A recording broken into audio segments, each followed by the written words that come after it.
예, 우리 신앙생활에 중요한 게 뭐냐라고 묻는다면은 중요한 테마들이 굉장히 많이 있겠죠. 하지만 그 가운데서 아무래도 이제 믿음이라는 주제는 단연코 좀 으뜸이 되지 않겠나. 가장 중요하게 우리가 여기는 주제가 되리라 생각이 됩니다. 물론 예배도 있고, 기도도 있고, 찬양, 여러 가지 전도, 많은 것들을 우리가 얘기할 수 있겠지만, 우리가 신앙생활을 예배 생활이라고 얘기하는 경우도 종종 있긴 하네요. 찬양 생활, 기도 생활이라고 하진 않죠. 하지만 믿음 생활이라고는 하거든요. 그런 걸 보면 이 믿음이라는 게 우리 신앙생활에 굉장히 이제 중요한, 어떻게 보면 가장 으뜸이 되는 주제가 아니겠나. 그런 표현들로 우리가 그렇게 여길 수 있겠다 싶습니다. 그러니까 예전에는 교회에서 그래서 믿음에 대한 이야기들 많이들 좀 하셨죠. 요즘에는 좀 덜 하시는 것 같아요. 우리 교회는 우리 교회도 그렇고 자라나면서 성인이 되어서 신앙생활 할 때 보면 믿음 얘기가 점점점 많이 좀 줄어든 것 같은데, 저 어렸을 때는 집사님 정말 믿음이 좋으시네요, 이런 이야기들이라든지, 정말 대단히 큰 믿음을 갖고 계십니다, 이런 이야기라든지, 이런 것들이 의뢰의 칭찬으로 하기도 하고, 혹은 자기의 부족함을 나타낼 때 저는 믿음이 부족합니다, 믿음이 적습니다, 믿음이 이것밖에 안 됩니다, 이런 이야기들도 우리가 이제 하곤 했었던 것 같습니다. 그러니까 주일학교에서도 그래서 그 믿음에 대해서 우리의 믿음이 아직은 작지만 점점점 커져야 되고, 아직은 약하지만 점점 더 강해져야 되는 그런 식으로 우리가 배워왔었던 것도 또한 이제 사실입니다. 그러다 보니까 자연스럽게 믿음은 뭔가 크기가 있는 것처럼 우리에게 여겨지죠. 그리고 강도도 뭔가 정도의 차이가 있는 것처럼 우리에게 이제 느껴지곤 합니다. 실제로 성경에서도 예수님도 이제 그렇게 말씀을 이제 하셨었죠. 여러 군데에서 적은 믿음, 작은 믿음에 대한 이야기들을 하시는데, 지난주에 우리는 이제 무리를 걸으신 예수님의 말씀 가운데서 의미들을 살펴봤었는데, 그 본문 바로 뒤에 베드로가 물에 빠졌을 때 예수님께서 그의 손을 잡으시고 얘기하시죠. 믿음이 작은 자여 왜 의심하였느냐라는 이야기를 하시거든요. 여기서도 믿음이 작다는 이야기를 이제 하시죠. 그리고 오늘 본문에서도 그런 내용이 들어있죠. 20절 오늘 보면 마지막 절 보면, 너희 믿음이 작은 까닭이니라. 진실로 너희에게 이르노니 만일 너희에게 믿음이 겨자씨 하나일 만큼만 있어도, 믿음의 이제 크기에 대해서 여기서도 말씀을 지금 하고 계신 것이죠. 이런 말씀들, 그리고 그런 신앙생활의 배경들, 우리 경험들이 이제 지속되다 보니까 자연스럽게 신자는 신앙생활을 해가면서 믿음이 무언가 크기가 있는 실제라는 당연한 생각들을 이제 해가게 됩니다. 믿음에 분명히 정도의 차이가 있는 것은 맞죠. 하지만 이 믿음이라는 것이 눈에 보이는 것이 이제 아니다 보니까 좀 추상적인 개념이죠. 사랑처럼. 사랑이라는 걸 누가 명쾌하게 정의를 할 수 있겠습니까? 각자가 생각하고 경험하고 느끼는 게 다 다르듯이, 믿음도 저마다 이해하고 싶은 방식대로, 자기의 경험대로, 자기가 알고 있는 대로 믿음의 정도, 강도, 크기들을 나름 구분해 놓고 이해하고 살아가는 게 실제 우리 모습이지 않나라는 생각이 듭니다. 그런 면에서 오늘 본문에 있는 예수님의 말씀은 우리로 하여금 그 믿음의 정도에 대해서 보다 더 좀 바르게 이해해주는 그런 말씀이 되리라 생각이 됩니다. 오늘 본문에서 한 사람이 아픈 아들을 데리고 예수님께 오죠.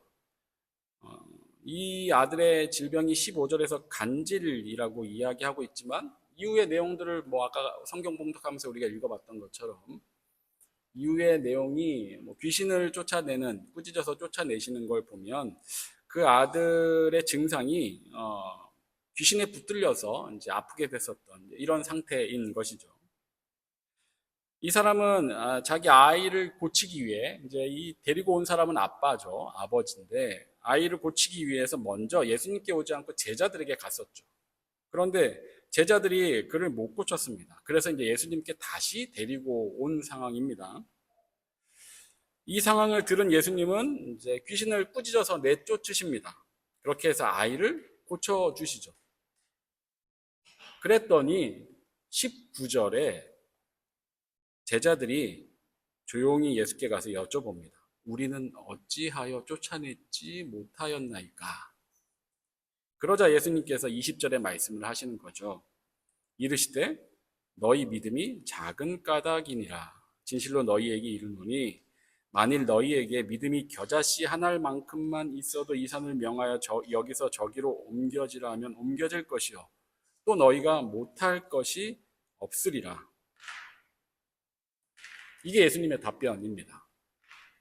너희 믿음이 작은 까닭이다.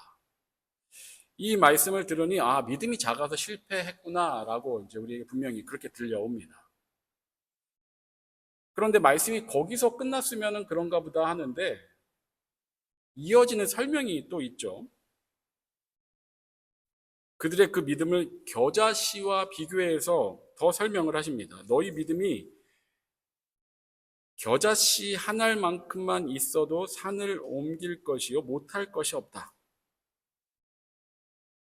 믿음이 작아서 귀신을 못 쫓아내고 고치지 못했다고 하셨는데 그 뒤에 이어서 하시는 말씀이 믿음이 겨자씨 한 알만큼만 있어도 산을 옮길 수 있게 된다라고 이야기를 하고 계시다는 겁니다.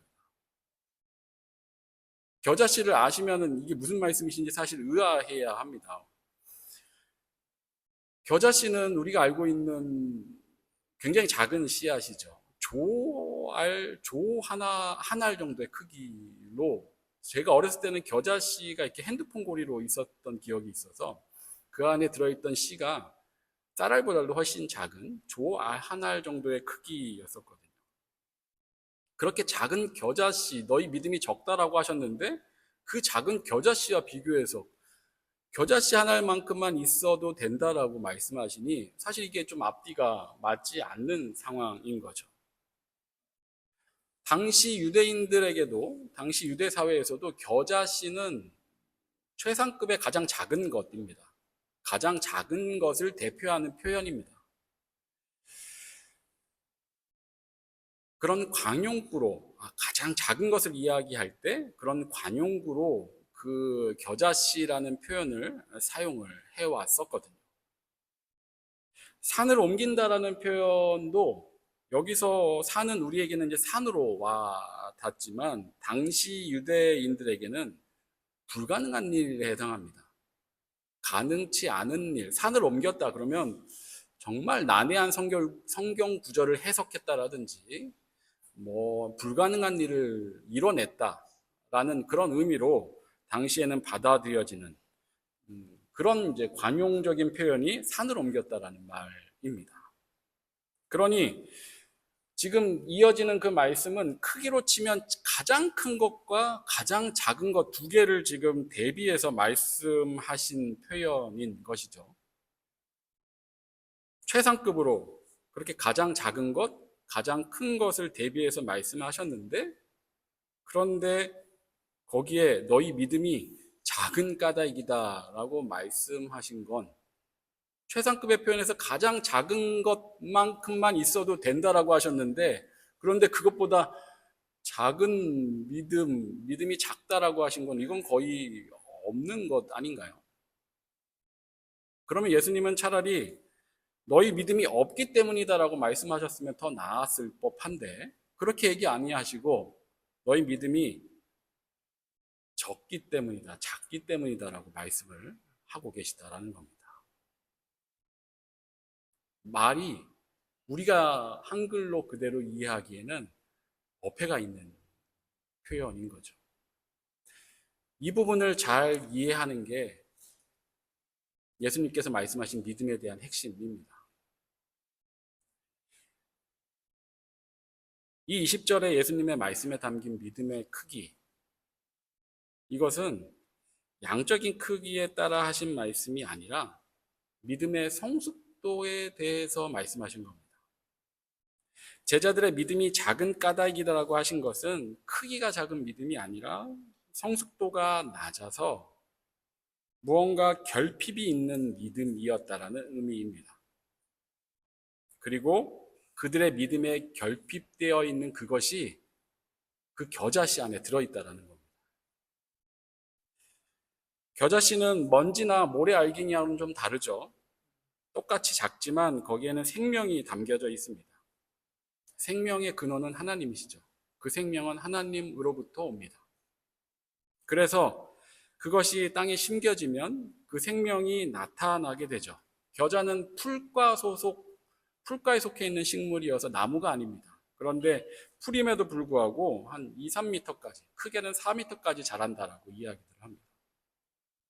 겨자씨 안에 담겨 있는 그 생명, 하나님의 생명력이 그 작은 씨 알갱이를 그렇게 거대한 풀로 이제 만들어낸다라는 거죠.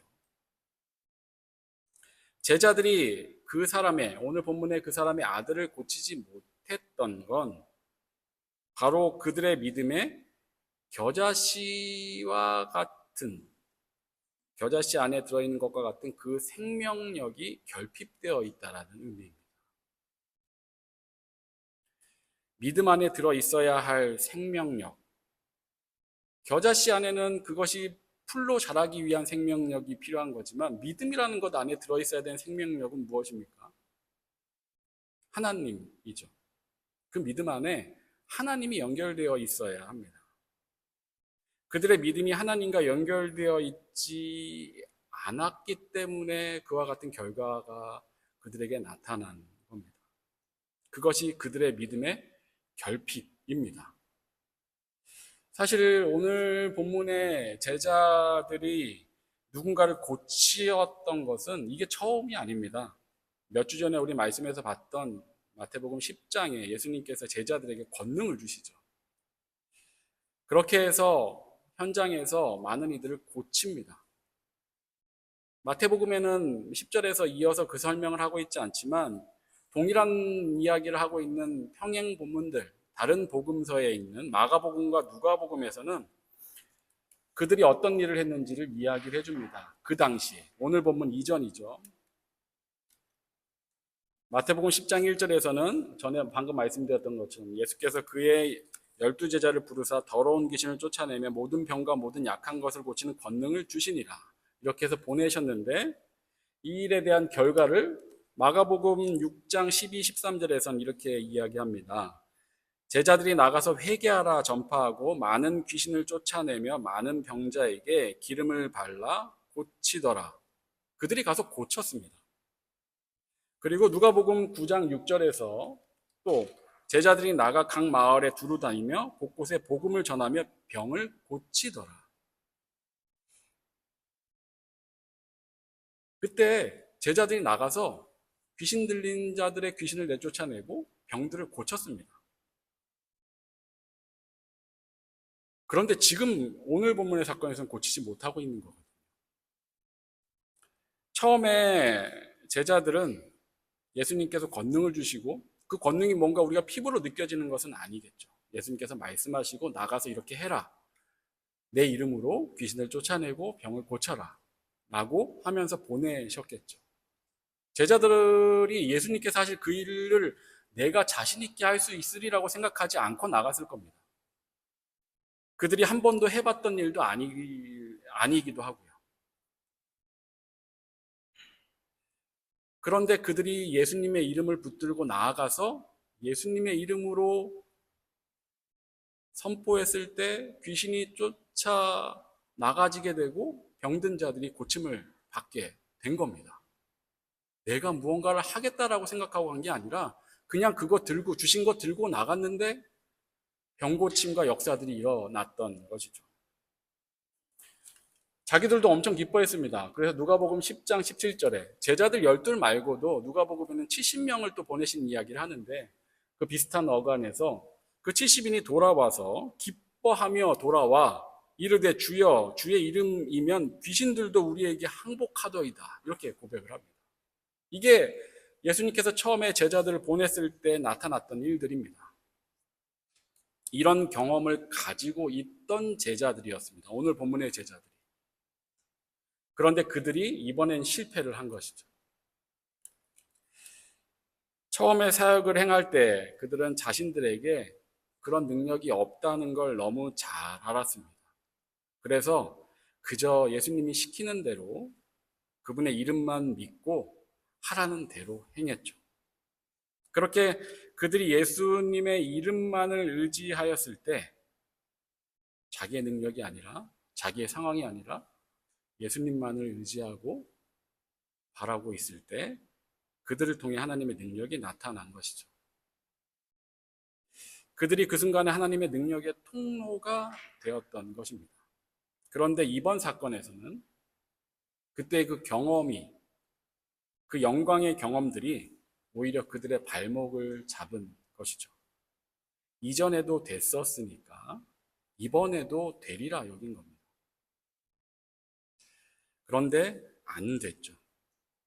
그때는 자기가 할 수 있는 게 아니라는 걸 너무 잘 알기에 예수님의 이름만 의지했는데 이번에는 이전의 그 경험이 그들의 마음을 구부러지게 만들었던 겁니다.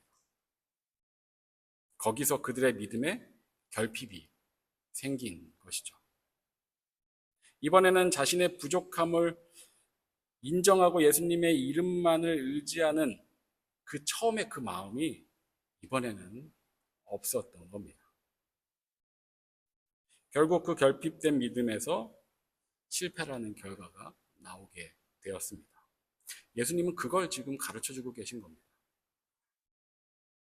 너희 믿음 안에 가장 중요한 것이 빠졌기 때문에 실패한 것이다. 아무리 작은 겨자씨라 하여도 그것이 하나님과 연결되어 있을 때 생명이 나타난다.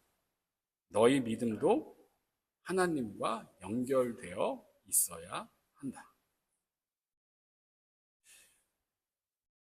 너희 믿음이 하나님과 연결되어 있으면 그 믿음이 아무리 작아도 산을 옮기고 불가능한 일도 이뤄낼 수 있게 될 것이다.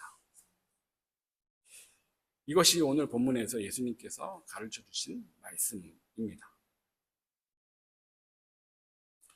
우리는 신앙생활 하면서 어떻게 하면 우리가 큰 믿음을 가질까? 이런 고민들을 합니다. 그리고 내 안에 그 믿음들이 커지기를 갈망하고 원하죠. 하지만 예수님은 오늘 본문에서 믿음에 대해 분명하게 우리에게 말씀해 주십니다.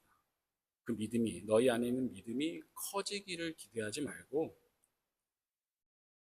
네가 어떻게 하나님과 더 바르게 잘 연결될 수 있는지를 고민하라고, 그걸 생각하라고 우리에게 말씀해 주고 계신 겁니다. 겉보기에 아무리 대단해 보이는 믿음이 있다 하여도 그 믿음이 하나님과 연결되어 있지 않으면 그것은 결코 하나님의 능력의 통로가 되는 믿음이 아니다라는 겁니다. 우리 믿음이 하나님과 바르게 연결되어 있을 때 하나님의 능력은 그런 우리들을 통해 세상 가운데 나타나게 되는 것입니다. 결국 우리의 믿음, 하나님께서 일하시는 통로이고 이를 위해 우리가 하나님과 바르게 연결되어 있어야 합니다.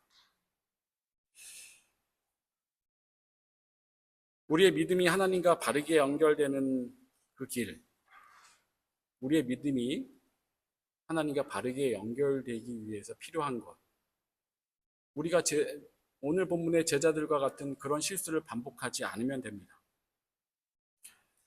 자기 자신을 잘 알아야죠. 우리가 우리 자신을 잘 알아야 합니다. 몇 주간 우리가 애통이라는 그리고 불쌍히 여기심에 대해서 지난주까지 3주 정도 계속 관련된 말씀을 다뤘었는데 그 애통함이 그래서 필요합니다. 그 애통은 우리 믿음과도 연결이 됩니다. 내가 하나님 앞에서 아무것도 할 수 없는 참으로 무능하고 무지한 자라는 걸 진짜 알아야 합니다. 나의 죄된 본성이 그저 나를 악한 길로만 이끌 수밖에 없다는 것. 내 안에서는 아무것도 선한 것이 스스로 나올 수 없다는 것. 나는 그것을 거스를 힘조차 없다는 것. 그거를 분명히 우리가 깨닫고 알아야 합니다. 그럼에도 불구하고 하나님께서는 예수 그리스도를 통해 그런 나를 구원해 주셨으니 이것이 얼마나 기가 막힐 노릇입니까? 전혀 하나님 앞에 아무것도 선한 것을 내올 수 없는 그런 우리들인데 그럼에도 불구하고 오늘 아이들 말씀에서 야곱을 그럼에도 불구하고 하나님께서 사랑하신 것처럼 그럼에도 불구하고 우리들을 사랑하셔서 빛 가운데로 계속해서 이끌어내고 계신 겁니다. 이걸 우리가 분명히 깨닫고 나 자신을 바르게 알아야 하는 것이죠. 그걸 알게 될 때 할 수 있는 거는 하나님 도와주십시오 밖에 없습니다. 하나님께 매달릴 수 있는 것밖에 없습니다. 내가 할 수 있는 게 아무것도, 내가 노력하면 할수록 오히려 더 하나님 뜻에 반하는 악한 것으로만 가는, 악한 열매들만 맺는 그런 나 자신을 참으로 비참해하고 비통해하며 애통해하면서 하나님 나를 좀 살려주십시오.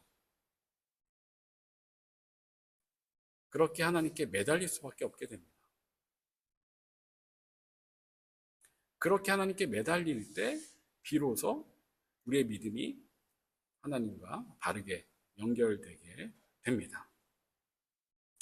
교회 다닌다고 믿는다고 하면서 우리는 참으로 많은 걸 혼자 알아서 하려고 합니다. 이 정도는 내가 그냥 할 수 있는 거니까.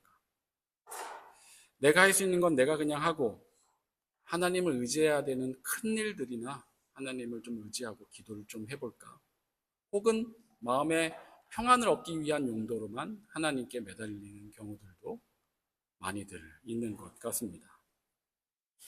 하지만 그런 신앙생활은 오늘 말씀에서 믿음이 없는 것과 같습니다. 혹은 적은 믿음. 예수님께서 꾸짖으신 그런 믿음에 해당합니다. 하나님의 전능하심과 나의 창조주 되심과 나와 나의 인생을 바르게 회복시킬 유일한 분이 바로 하나님이시라는 것을 확신하지 못하니 그냥 필요할 때만, 큰 일에만, 의지해야 할 때만 하나님을 찾게 되는 것이죠. 그런 일들이 반복되며 신앙생활을 하다 보면 매달릴 필요도 점점점 줄어들게 됩니다. 오늘 본문의 제자들이 단 한 번의 경험으로 이렇게 구부러진 것처럼, 그들의 믿음이 구부러진 것처럼 우리의 삶이 그와 같은 삶이 지속되면 계속해서 하나님과 바르게 연결되지 못하는 길을 가게 될 수밖에 없는 것입니다. 그러면 그 믿음에는 우리가 흔히 능력을 강조하진 않지만 우리의 믿음은 정말 능력이 없는 믿음이 되고 마는 것입니다. 오늘 우리에게 분명히 가르쳐 주십니다. 예수님께서 너희 믿음이 겨자씨와 같아야 된다. 그 믿음이 오늘 본문에서 말씀하신 그 믿음이 겨자씨 믿음, 그 안에 생명을 가지고 있는 믿음입니다. 하나님과 연결된 겨자씨 믿음을 가진 이들은 사소한 일에도 내가 알아서 할 수 있는 일도 하나님을 의지할 수 있습니다. 그분과 함께 하려고 합니다. 나를 아니까 그걸 아는 거죠. 내가 충분히 할 수 있는 일도 하나님의 지혜와 능력이 훨씬 큽니다. 그분을 의지하여 나도 최선을 다할 때 내가 계산한 것보다 훨씬 생각도 못한 그게 무조건 크고 좋은 것일 수는 없겠지만 하나님 뜻 안에서 더 귀한 결과들이 우리 가운데 나타나게 됩니다. 그런 경험을 나만 누릴 수 있습니다. 다른 사람들에게 이야기하고 나눌 수는 있겠지만 그 세밀한 건 하나님께 그렇게 매달린 이들만 알 수 있습니다. 그런 경험이 쌓이면 그 믿음의 바른 연결은 계속해서 선순환을 하게 됩니다. 그래서 우리 믿음은 겨자씨 같아야 합니다. 겨자씨 믿음, 오늘 본문에서 말씀하는 그 믿음은 특별한 믿음이 아니라 애초부터 우리가 갖고 있었어야 하는 그런 믿음인 것입니다. 예수님은 너희 믿음이 그렇게 하나님께 연결되어 있어야 한다. 우리에게 너무나 중요한 말씀을 오늘 본문에서 가르쳐주고 계신 것입니다. 그래서 오늘 본문 사건을 동일하게 기록하고 있는 마가복음 9장 29절에서는 오늘 본문의 20절 말씀 대신 이렇게 기록하고 있습니다. 이르시되 기도 외에 다른 것으로는 이런 종류가 나갈 수 없느니라. 동일한 질문에 대해 두 가지 답변이 적혀져 있습니다. 하나는 오늘 본문에 있는 20절이고 하나는 마가복음 9장 29절의 이 말씀입니다. 전혀 다른 답변처럼 보이지만 말씀하신 그 믿음의 의미를 우리가 바르게 깨닫고 안다면 이게 같은 대답이라는 걸 우리가 알 수 있게 되는 것입니다. 어떤 사본에는 기도와 금식 외라고 기록되어 있기도 합니다. 기도도 금식도 우리가 하나님을 의지하는 것입니다. 내가 할 수 없으니 하나님께 매달리는 것. 그게 바로 겨자씨 믿음인 것이죠. 그렇게 겨자씨 믿음은 하나님을 온전히 의지하여서 내 힘이 아닌 하나님의 힘으로 살아가는 그 믿음입니다. 이 믿음은 겨자씨처럼 작은 것에서 출발해도 결국 산을 옮기기까지 하게 될 것입니다. 지금 내 삶의 아주 사소한 일에서부터 하나님을 의지해 보시기 바랍니다. 그 겨자씨 믿음이 일상에서 아주 사소한 일에서부터 하나님의 능력을 경험하게 해 줄 것입니다. 오늘 말씀을 통해 하나님의 능력의 통로가 되어가는 그 은혜들을 늘 경험하는 저와 여러분 되시길 진심으로 축원합니다. 기도하겠습니다. 주님, 오늘도 우리가 주님 말씀 앞에 서게 하여 주시니 참으로 감사를 드립니다. 우리가 겨자씨 믿음을 갖길 원합니다. 나의 비참함과 부족함과 연약함을 애통함 가운데 깨닫고 작고 사소한 일까지도 하나님만을 의지함으로 내 삶에 하나님의 능력이 날마다 나타나고 그 은혜로 날마다 감격하고 감사할 수 있는 그런 우리 모두가 되게 하여 주시옵소서. 감사를 드리며 예수 그리스도 이름으로 기도합니다.